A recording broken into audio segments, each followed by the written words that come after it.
Raventown died slowly, like an old dog curled up in the shadows and waiting for the end. It was October 1992, a cold rain falling, and the town, wedged between the pines and the leaden sky, was drowning in dampness. The streets smelled of wet, earth and rust. The streetlights flickered as if they were suffocating, and the houses, wooden with peeling paint, stared out empty windows, like old people who had forgotten how to smile.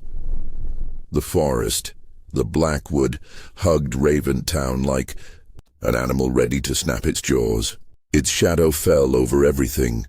The rusty bike on the porch, the tattered Nirvana poster stuck to a pole, the cassette tape with the words Mixtape 92 lying in a puddle.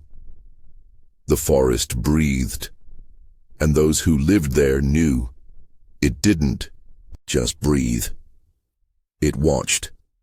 Jason Keller was one of them. 16 years old, skinny, with long bangs that fell over his eyes like a curtain. He didn't like to talk. He didn't like to laugh. You'd see him in the schoolyard, always off to the side, a notebook in his hands. His fingers, stained with graphite, drew lines, circles, symbols that no one understood. His teacher, Mrs. Hart, remembered him later with a tired smile. He was somewhere else, always drawing, maps, not cities, not countries, something of his own. There was a hint of fear in her voice, but back then, in '92, no one paid attention to it. Jason was just weird. And in Raventown, weirdness was unnoticed. It was part of the air. That day began like all the others. The school bus, smelling of leather and cheap gas, rolled down the narrow road to Blackwood. A field trip. Biology, flora, and fauna, boring for teenagers in plaid shirts and sneakers. The driver, an old man with a face like carved from bark, muttered under his breath, "This is no place for children." Mrs. Hart waved her hand, adjusting her glasses. The children laughed, pushed each other, shouted over each other. Jason sat by the window silent. His fingers clutched a pencil. His notebook lay on his lap. He looked into the woods. Not at the trees, not at the path, but deep into the woods, where the branches intertwined like bones and the fog muffled the light. His eyes, gray as the October sky, were empty. But deep down, if you looked closely, something was moving, like a shadow under water. The dark forest greeted them with dampness. The pine needles stuck to their sneakers. The air was heavy, as if saturated with someone else's breath. The group moved along the path, Mrs. Hart counting the children, her voice lost in the rustle of the wind. Jason trudged along at the end, his sneakers sinking into the mud, his notebook sticking out of his jacket pocket. Red-haired Toby, a classmate, who later bit his lip, remembering, noticed how Jason froze. He just stopped, looked into the thicket. I thought he was joking, like trying to scare you. Toby shouted something at him, but Jason didn't turn around. He took a step, just one, to the side where the pines closed in like a curtain. The fog swallowed him. There was no scream. There was no sound. Only silence, so thick it seemed it could suffocate. Panic came slowly. Mrs. Hart was calling for him, her voice breaking, echoing in the woods. The children huddled together, their laughter turning to whispers. Some were crying, some ran back to the bus. The woods were silent. They were always silent, but that day their silence was different, heavy like a gaze. They searched for Jason until dark. Police with flashlights, dogs howling in the night, volunteers whose faces dissolved into shadows. Evelyn Cross, then a young detective with a sharp gaze and a cigarette in her fingers, stood at the edge of the woods. Her raincoat was soaked, her hair stuck to her temples. She looked into the thicket and felt something looking back. "We combed every inch," she would say years later, her voice breaking like a dry twig. Nothing, not a trace, no backpack, no notebook. It was like he disappeared. Raventown did not sleep that night. Lights burned in every house, but no one spoke loudly. Margaret Keller, Jason's mother, sat by the window clutching his old jacket. Her fingers fiddled with the seam, her eyes red, but there were no tears left. Edward, her husband, stood by the door, silent. His hands shook, but he did not move. The town whispered. About a curse. About a forest that takes. About old tales told around campfires, lights in the blackwood that were not lanterns, not stars, but something alive, shimmering. Mrs. Hart, fiddling with her handkerchief, muttered, "I didn't believe it. No one believed it." But her eyes gave her away. She was lying. She was afraid. Evelyn was awake. Her office, a cramped room in the police station that smelled of coffee and tobacco, was littered with maps and reports.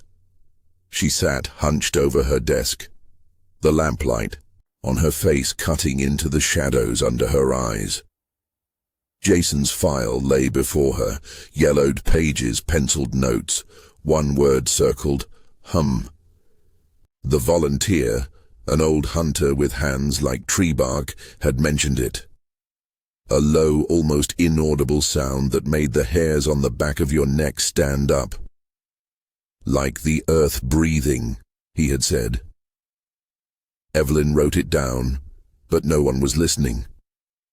The hum was a small thing, and in Raventown, small things were not noticed. Weeks passed, months. Jason was nowhere to be found. His room remained untouched, his bed made, a pearl jam tape on the table, a drawing on the wall, a spiral with an eye in the center. Margaret placed a candle in the window every night. The flame flickered but did not go out. Edward was silent, his eyes as empty as scorched earth. Raventown had changed. The town, already gloomy, had become a ghost town. People avoided Blackwood.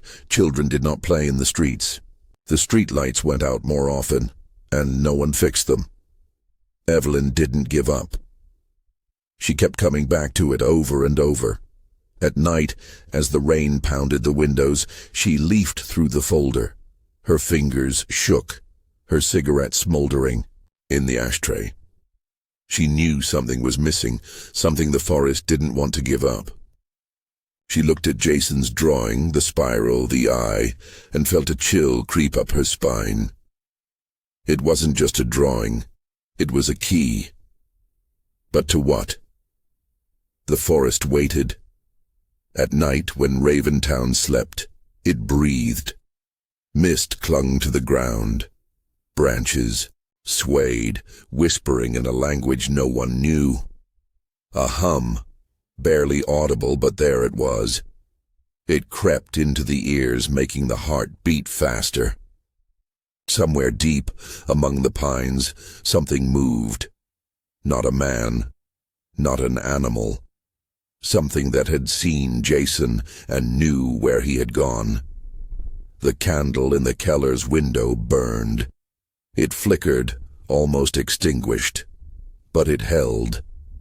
The forest watched, and Raventown was silent. By 2010, Raventown was as faded as an old photograph left in the sun. The houses had sagged, their paint peeling away to reveal rotting wood beneath. The streets that had once rung with children's voices were now silent, save for the rain slapping on the cracked asphalt. The streetlights, those that still burned, flickered dimly, as if ashamed of the light. The forest, the Blackwood, had grown closer, its shadow cast over the town like a stain that would not wash out. People didn't look at the pines, but they felt them. Always. Raventown wasn't just dying, it was waiting. And in October, 18 years later, the rain brought it back. The doorbell rang at 3 in the morning at the Keller house. Margaret, grey-haired and wrinkled like an old map, jerked upright on the couch. She had not slept. She had not slept properly in a long time. The candle that had burned in the window all these years cast a flickering light on the walls where the photographs of Jason hung. The boy with his bangs covering his eyes, the boy with the pencil, the boy who had been taken by the forest. Edward, hunched over, his hands smelling of machine oil, was asleep in a chair, but the ringing startled him out of his reverie. They were not expecting company. No one came to the Kellers at 3 in the morning. Margaret opened the door. The rain was pounding the porch, the wind howling like an animal. There he stood. Jason, the same, 16 years old. The same sneakers, splattered with mud, the same jacket, faded but whole. His bangs fell over his eyes, gray as the October sky. He hadn't aged. No wrinkles, no gray hair, no trace of time. Just his gaze. Eyes that had seen too much, trembling like a hunted animal. Margaret gasped, her hand pressing to her chest. Edward stood frozen in the doorway, his lips moving but no words coming. Jason was silent. Rain was running down his face, but he didn't wipe it away. He stared past them, into the darkness, as if waiting for someone or something to follow. Jason, Margaret's voice broke like a dry twig. She stepped toward him, her fingers brushing his shoulder. Cold, wet, but real. He flinched, stepped back, his hand clutching something in his pocket. Small, angular, wrapped in cloth. "Mom," he said, and his voice was the same one she'd heard in her dreams for 18 years. Quiet, a little hoarse. But there was something else in it. Fear. Not a child's fear, not the kind that comes from the dark. Fear that lives deeper in your bones. Don't ask," he whispered, and stepped into the house. The town woke up in the morning. Rumors crept like fog, clinging to every fence. A neighbor, an old woman with eyes like cloudy glass, saw him through the window. It was him, definitely him, like that time in '92. Her voice trembled, but not with joy. Others whispered near the store, under umbrellas that bent in the wind. "This can't be. It can't be." Someone filmed it on a phone, a shaky frame, a figure in a jacket, his face hidden by bangs, walking toward the Keller's house. The video spread through Raventown like wildfire. People watched and said nothing. Jason was back, but no one was. Happy Evelyn Cross sat in her office, a cramped room above an abandoned laundromat. Her hair was graying and her face was lined, but her eyes were the same, sharp as a blade. She hadn't been a detective for 10 years, but the cases were still there. The file with Jason's name on it sat in her desk drawer, yellowed but alive. When Margaret called, her voice shook like a leaf in the wind. "He's here, Evelyn. My boy, he's back." Evelyn didn't answer right away. She stared out the window where the rain was making patterns on the glass. "I'll be there," she said, and hung up. Her arthritic fingers clenched around her keys. She knew this wasn't the end. This was just the beginning. The Keller house smelled of wax and old wood. Jason sat hunched on the couch, his hands in his lap. He didn't look at his mother, didn't look at his father. His gaze wandered to corners, caught in shadows. Evelyn came in, her cloak puddling on the floor. She sat down across from him slowly, as if she were afraid to startle him. "Jason," she said, her voice low, calm, but with a ring of steel in it. He flinched, his fingers tightening on the fabric in his pocket. "Where have you been?" He didn't answer. His lips twitched, but no words came. Only his gaze, quick as a flash, darted to the window. Toward the woods, Evelyn noticed the little things. His sneakers, the same ones he wore in '92, but the dirt on them was fresh and smelled of pine. His jacket, faded but without holes, as if he'd put it on yesterday. And his hands, his fingers, thin, without calluses, without signs of time. But they were shaking. Not from the cold, from something inside. Evelyn leaned closer. "You're safe," she lied. Jason looked at her for the first time.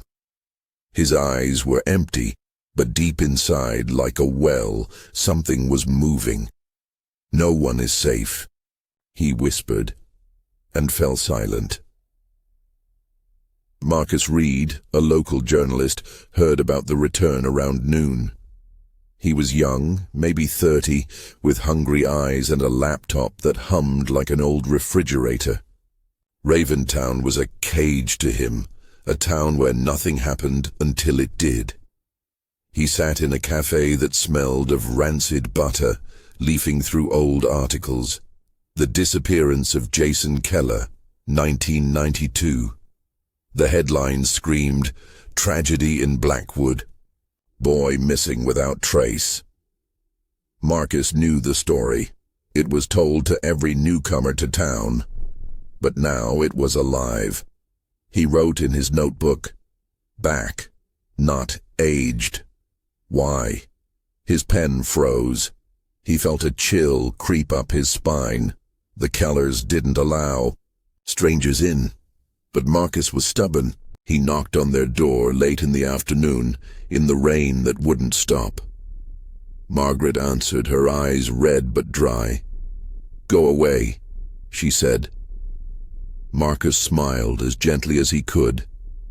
"I want to help, to know the truth." She looked at him for a long moment, as if she could see right through him.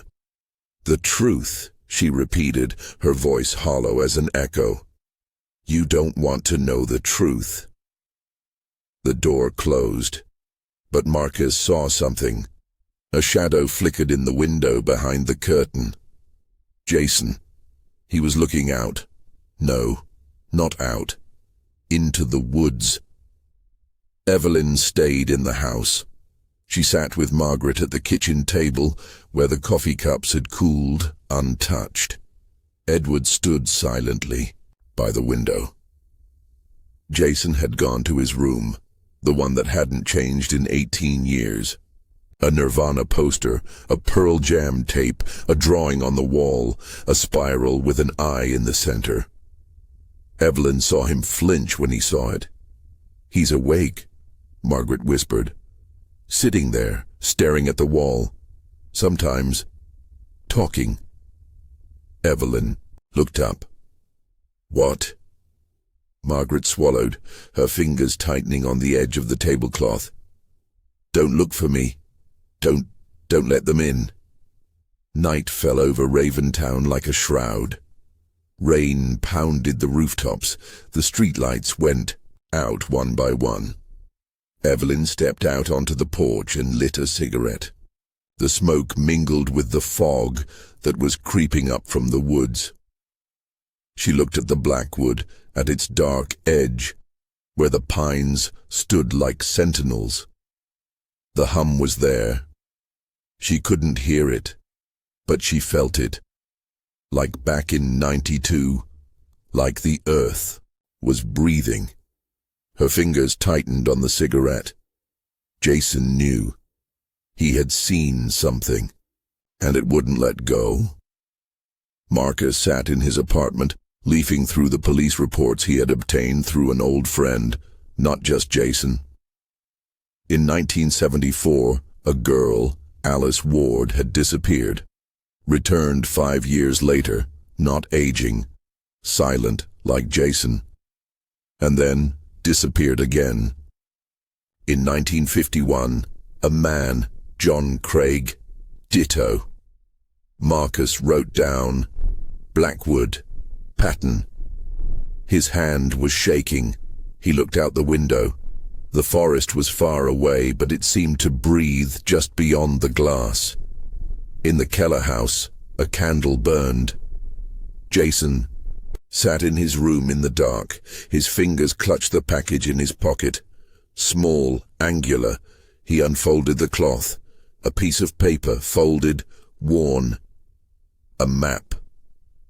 Not of Raventown, not of Canada. Lines, circles, symbols. A spiral with eyes in the center. He stared at it, his breathing quick, ragged. Outside the window, the forest whispered. The hum grew louder, faint but alive. Jason closed his eyes. "Don't look," he whispered. "Please, don't look." Raventown slept, or pretended to sleep. The forest watched, and something, deep in its heart, moved. The darkness in Raventown wasn't just the absence of light. It was alive. It flowed through the streets like oil, seeped into the cracks of the houses, settled on the shoulders of those who dared look into the forest. By November of 2010, the town was suffocating under its weight. The rain continued to fall, pounding the rooftops as if counting down the final seconds. Jason Keller had returned, but his return brought no answers, only questions that clung to the skin like cold sweat. He was here, in the house where time stood still, but his shadow was already reaching for the Blackwood. And Raventown, this ghost town, knew. The forest was not letting go of its prey. Evelyn Cross had not slept for 3 nights. Her office, littered with papers and cigarette butts, smelled of coffee and damp. The light from a single lamp cut her. Face out of the darkness, wrinkles like cracks in old china, eyes that had seen too much. Jason's file was open, but now there were more sheets of paper added to it. Notes torn from a legal pad, scribbled in her own uneven handwriting. Map, symbols, hum. She stared at the photograph of Jason taken in '92. The same look as the boy who sat in the Keller house now. The same, but broken, as if someone had taken the light out of him. Evelyn took a drag on her cigarette, the smoke curling like the painting on the wall of his room. She knew the answers weren't in the city. They were out there in the woods. But the woods were silent. For now, Jason did not come out of his room. The door was closed, but Margaret could hear his footsteps, slow as a person afraid to step on something living. She stood by the door, her fingers fiddling with the hem of her apron. "He's not eating," she had whispered to Evelyn when she came in that morning. "He's not sleeping, he's just watching." Evelyn nodded, her gaze sliding to the window where the forest stood like a wall.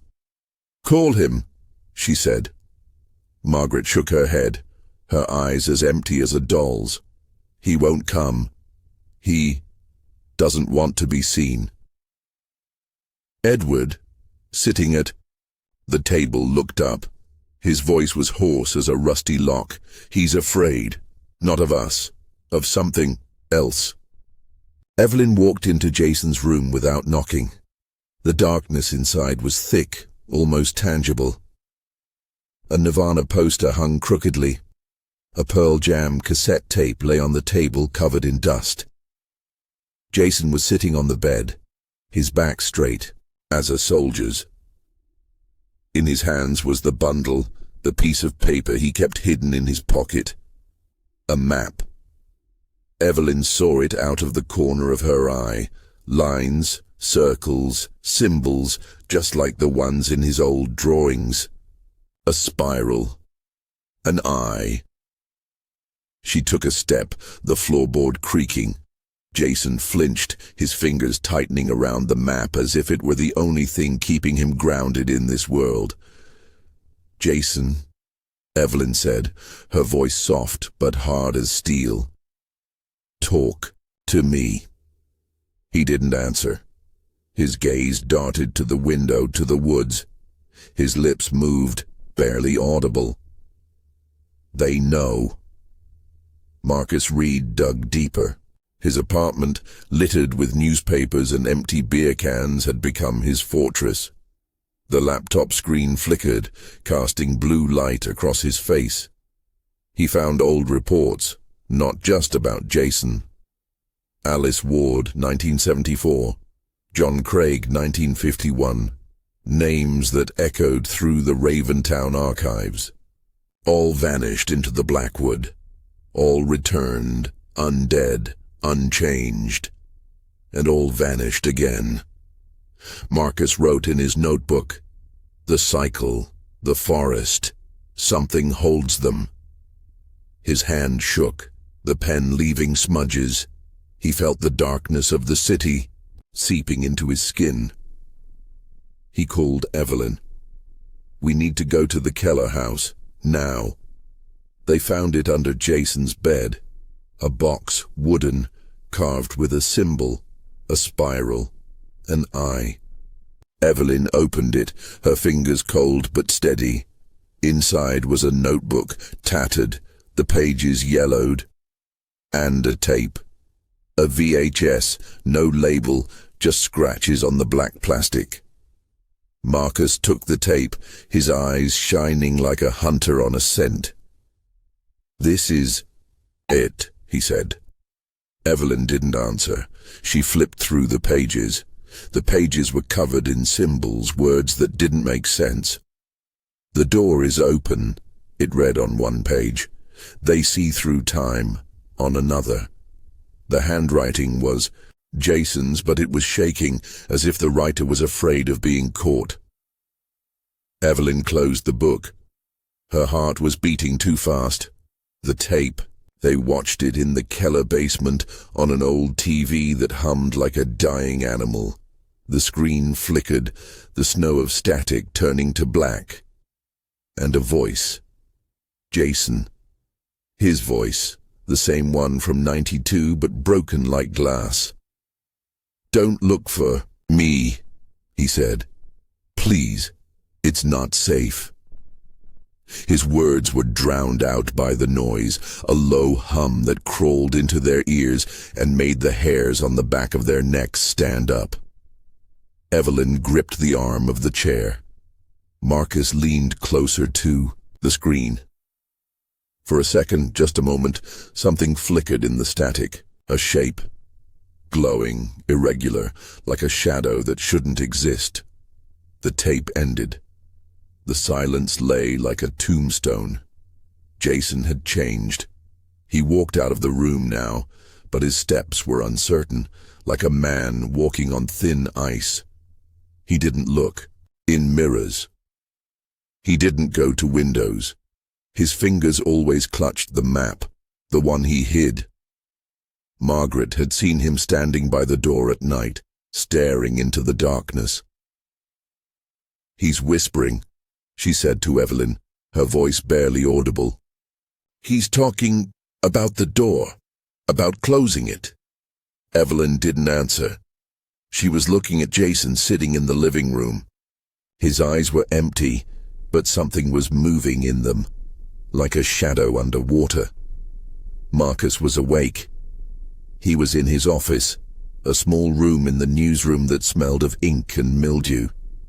He was deciphering Jason's notes, letter by letter. The symbols didn't form words, but they were rhythmic, like code. He found an old professor, a linguist from Toronto, who agreed to take a look. "It's not a language," the man said over the phone, his voice shaking.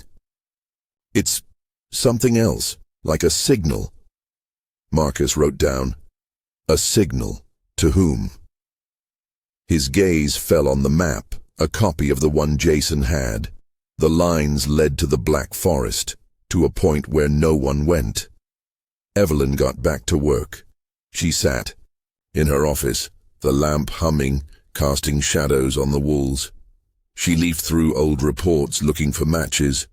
Alice Ward, John Craig. And before that, the 1920s, a woman named Mary Lynn.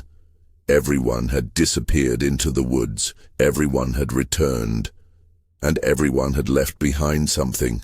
Notes, drawings, symbols. Evelyn found a photograph of Mary. Her face pale, with eyes like Jason's. She was holding a piece of paper. A spiral. An eye. Evelyn took a drag on her cigarette, the smoke swirling like the symbol. She knew it wasn't a coincidence. It was a pattern. Jason disappeared on Wednesday night. His door was open, his bed empty. The map was on the table, a note next to it. One word, scrawled in a trembling hand. Run. Margaret found it in the morning, her scream waking Edward. Evelyn arrived an hour later. She was standing in the room, her fingers stroking the edge of the map.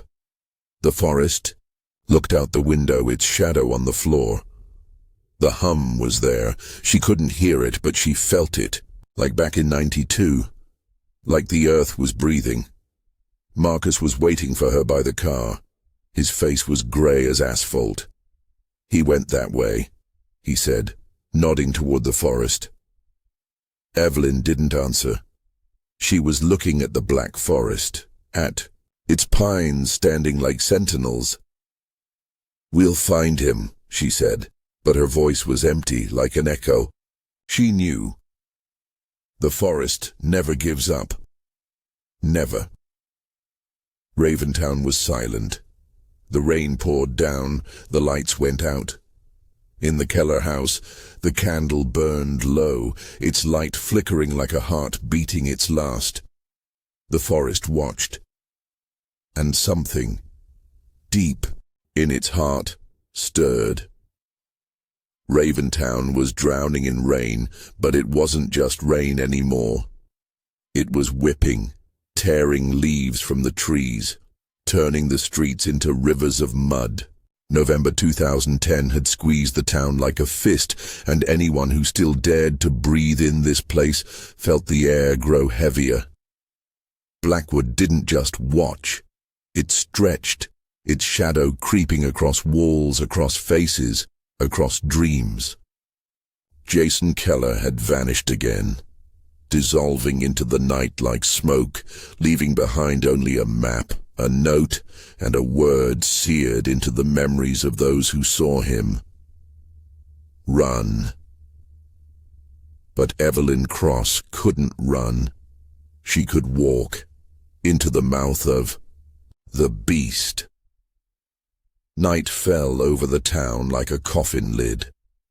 Evelyn stood at the edge of the Blackwood, her cloak soaking wet, her hair plastered to her face, but she didn't notice. Her eyes, sharp as shards of glass, peered into the pines that swayed in the wind as if whispering. Jason's map was in her hand, its edges soggy but the lines clear.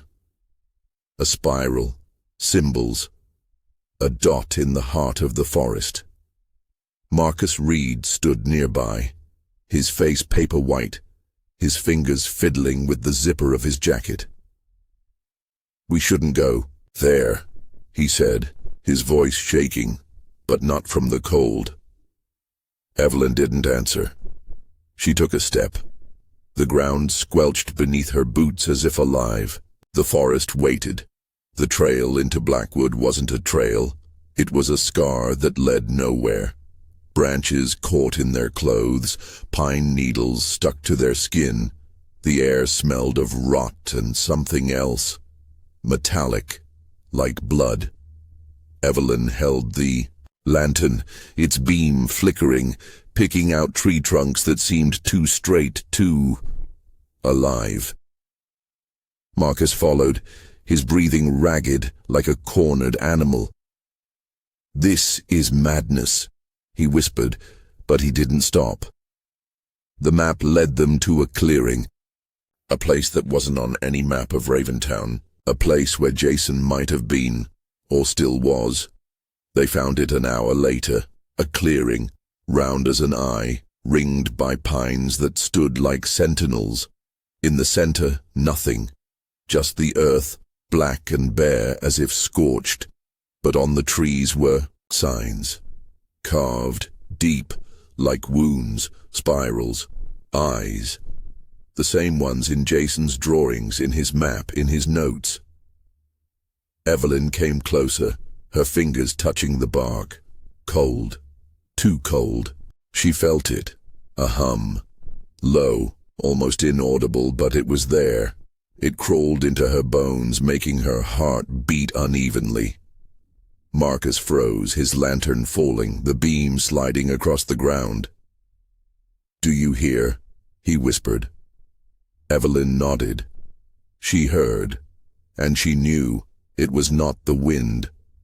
Few people in Raventown spoke of the forest, but those who did mentioned an old man named Walter Gray.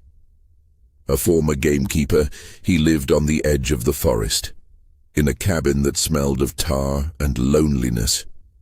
Evelyn found him the day after the clearing. Walter was sitting by the fireplace, his scarred hands clutching a mug of whiskey. "I saw it," he said, not looking at her. "In 74, lights, not lanterns, not stars, they moved, in that clearing." His voice was dry as bark. He told her about Alice Ward, the girl who had returned 5 years later, silent, with eyes like Jason's. She stood there, in the center, just stood there. And then she was gone. Walter looked at Evelyn, his eyes hard as stone. "Don't go there. It won't let you go." Marcus dug in another direction, his laptop humming, the screen flickering as he flipped through old archives. He'd found a lead, a research facility, abandoned since the 80s on the edge of Raventown. Officially a weather station. But the reports included words that didn't match the weather. Anomalies, temporal distortions. Marcus contacted a former employee, an anonymous source whose voice was raspy on the phone like a man afraid to talk. They were studying something in the woods, he said. Something that shouldn't be there. Marcus wrote down the facility, the woods, the door. His fingers shook. He looked at Jason's map on the table. The lines led to a clearing. Evelyn returned to Jason's notes. She sat in her office, the lamp humming, the smoke from her cigarette spiraling. She deciphered another phrase. The door must be closed, or they will come. The words burned her fingers like hot metal. She remembered the tape, Jason's voice, his plea, "Don't look for him." She knew he hadn't just disappeared. He had been running from something he had seen, from something that knew his name. Friday night was pitch black. Evelyn and Marcus walked back into the woods. The rain poured, the wind howled, but they walked. The clearing greeted them with silence, the hum louder, pulsing like a heart. Evelyn stepped into the center, her boots leaving tracks in the black earth. She felt something watching, not from the woods, from underground. Marcus held a lantern, its beam trembling. "There," he said, pointing to a tree. A word carved with a knife, still fresh, still bleeding with resin. "Run," and then they saw him. Jason. He was standing at the edge of the clearing, his figure lost in the shadows. His jacket was wet, his bangs stuck to his eyes. He was holding a tape, the one with the scratches on the plastic. Evelyn stepped toward Him, her voice hoarse. "Jason!" He turned, his eyes empty but something moving in them, like a shadow underwater. He dropped the tape on the ground and ran. Into the forest, into the darkness. Evelyn screamed, but her voice was drowned out by the roar. Marcus lunged after him but stopped. The forest closed behind Jason like a curtain.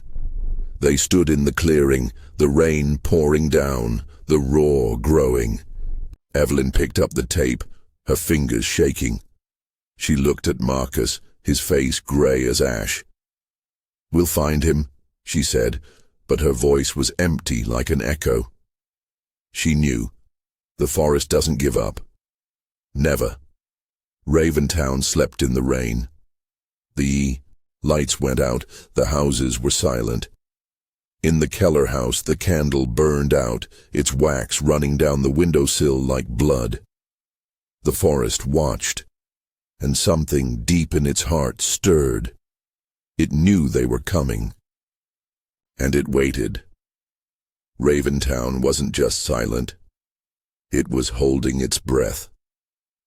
November 2010 had squeezed the last of the life out of the town, leaving only a shell. Houses that sagged in the rain, streets that sank in mud, and streetlights that flickered out as if tired of shining. Blackwood, that eternal sentinel, stood closer than ever, its pines whispering in the night, its shadow falling on the hearts of those who still dared to live here. Jason Keller was gone again, vanishing into the woods like a ghost, leaving behind a map, a tape, and a word carved into the wood. Run. But running was a lie. Raventown wouldn't let go. Never. Evelyn Cross stood at her office window, looking out over the city dying beneath a leaden sky.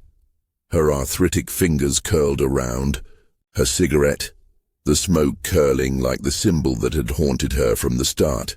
Jason's file lay open on her desk, but now it felt as heavy as a tombstone. The map, the notebook, the tape, everything he had left behind was there, but there were no more answers. Only questions that burned like embers. Evelyn took a drag on her cigarette, her eyes sharp but tired as she looked out at the forest. He was there, in the Blackwood, and she knew he was looking back. Marcus Reed sat in the corner of his office, his laptop humming, the screen flickering, casting blue light across his face, grey as ash. He hadn't slept for 2 days, his fingers shaking as he flipped through his notes. "It's not just a disappearance," he said, his voice rough as a rusty lock. "It's a pattern. A pattern." Evelyn didn't answer. She was staring at the tape on the desk. A VHS, black and scratched in places that didn't seem random but deliberate. They watched it over and over, but each time they found something new, or something found them. The tape was analyzed by a technician, an old man named Glenn, whose hands smelled of grease and tobacco. He worked in the basement, which smelled of mold and old electronics. The TV hummed, the screen flickered, but Glenn found what they had missed, an undercurrent of sound, a hum. The same one Evelyn had heard in the woods, the one the volunteers had mentioned in '92. Low, almost inaudible but alive as breathing. "It's not human," Glenn said, his eyes cloudy like dust-covered glass. "Not machine, not nature. Something else." Evelyn clutched the tape, her knuckles white. She remembered Jason's words. They know. Who? They? The Keller house was empty, like a shell tossed by the sea. Margaret sat at the kitchen table, her hands on the tablecloth, still as marble. Edward stood by the window, his eyes as empty as scorched earth. The candle that had burned for 18 years had burned out, its wax running across the windowsill, like blood. Evelyn came in without knocking, her boots leaving muddy footprints on the floor. "We'll find him," she said, but her voice was faint, like an echo. Margaret looked at her, her eyes dry but broken. "He doesn't want to be found," she whispered. Edward turned, his face a mask. "He left to save us." Margaret pulled out the drawing. It was old and yellowed, found in a box under Jason's bed. A child's drawing, drawn before he disappeared in '92. A spiral, an eye, lines that formed a map, the one he'd left behind the second time he'd gone. Evelyn took the drawing, her fingers shaking. It wasn't a coincidence. Jason knew. Even as a child he'd seen something, or something had seen him. She remembered the look in his eyes, the one in the house before he'd disappeared. Empty but alive, like a well with a moving shadow. Marcus published an article. "The Mystery of Blackwood," the headline said. He wrote about Jason, about Alice Ward, about John Craig, about the drawings, about the hum. But Raventown turned away. People read, whispered, but no one believed. "Fairy tales," they said, looking away. "Ghosts." The forest became a forbidden zone, fenced off with no trespassing signs. The police closed the case. The research center's archives remained locked. Marcus sat in his apartment staring at the screen. His article had gotten views, but no responses. He wrote in his notebook, "They're hiding. But what?" His hand froze. He felt the forest breathing outside his window.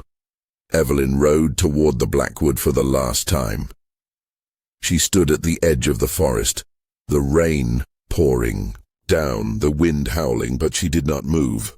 Her cloak was wet, the cigarette smoldering in her fingers. She looked at the pines that swayed like sentinels guarding a secret. The hum was there. She could not hear it, but she felt it. It crept into her bones like cold. She remembered the words of the J choir carved into the wood. "Run." But she did not run. She stood, her eyes hard as steel. "I will find you," she whispered, but her voice was lost in the sound of the rain. The forest watched, and was silent. Raventown died. Not all at once, not loudly, but finally. The houses emptied, the people left, the lights went out. The Kellers remained, but their house was a ghost. The curtains did not move, the windows were dark. Margaret lit a new candle, but it did not burn as brightly as before. Edward was silent, his hands no longer shaking. They had accepted, not Jason. His absence. Evelyn returned to her office. The file was closed, but she knew it would not end. She sat looking out the window where the rain made patterns like Jason's symbols. Her voice, low and smoky, rang out into the emptiness. Some doors, once opened, never close. Some truths are better left unsaid. She stubbed out her cigarette. The smoke curled into a spiral like an eye. The forest stood. Mist clung to the ground. The pines whispered. A hum pulsated, barely audible but alive. Somewhere deep among the branches that intertwined like bones, something moved. Not a man, not an animal. Something that knew Jason, that knew everyone who had left. And it waited, always waiting.